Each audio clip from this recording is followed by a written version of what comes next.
Hello! L'idée aujourd'hui, c'est de vous mettre à disposition un deck avec des cartes qui ne sont jouées que dans ce deck. Alors pas toutes les cartes bien sûr, sinon le deck serait injouable, mais environ un cinquième des cartes du deck ne sont jouées qu'avec ce commander, ou presque.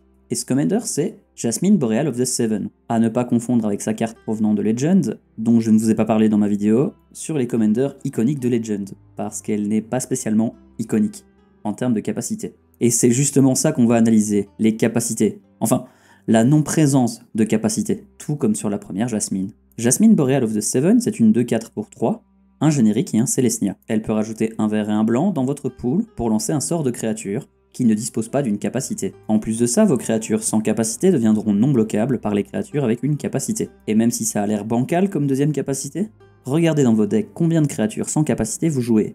Et la réponse est probablement 0. Sauf si vous jouez ce commandant ou si vous jouez son ami Ruxa, qui sera bien sûr dans le deck. Toujours est-il que ça veut dire que normalement, à chaque fois que Jasmine sera sur le terrain, vos créatures deviendront instantanément non bloquables. On va donc vouloir y jouer des créatures ayant des stats très élevés pour un coût de mana assez faible. Bon, malheureusement, le blanc et le vert, c'est pas spécialement les couleurs les plus fortes pour ça. Donc on va avoir des cartes comme Isamaru, et nous devrons retenir qu'il n'y a que l'attaque qui compte réellement, puisqu'elles seront non bloquables.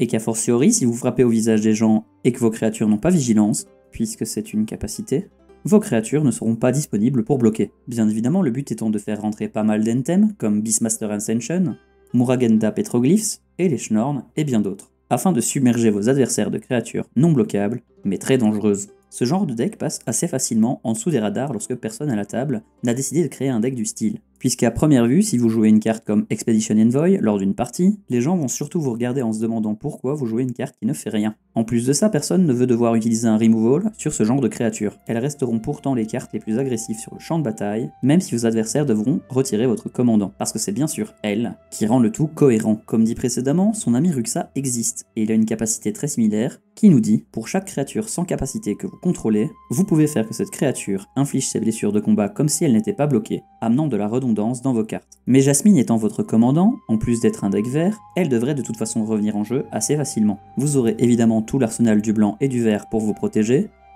votre board en le rendant indestructible ou le mettant hors phase, voire la défense talismanique à certaines cartes. Et vous pourrez même faire du mass removal, vous rajoutant des créatures sur le terrain. Vous obtiendrez aussi tous les sorts de pioche liés aux créatures que le vert peut vous offrir, parce que de ce côté-là, le blanc est plutôt avare. Donc vous rajouterez des créatures avec des capacités comme Beast Whisperer, mais bien sûr Guardian Project, et Return of the Wellspeaker, qui pourra même servir de finisher. L'énorme problème de ce deck, c'est que depuis assez longtemps, Wizard n'a pas imprimé de nouvelles cartes qui n'ont pas de capacité, et du coup, il évolue peu. Merci d'avoir regardé la vidéo, n'hésite pas à laisser un like et un commentaire, et surtout à t'abonner si tu ne l'es pas.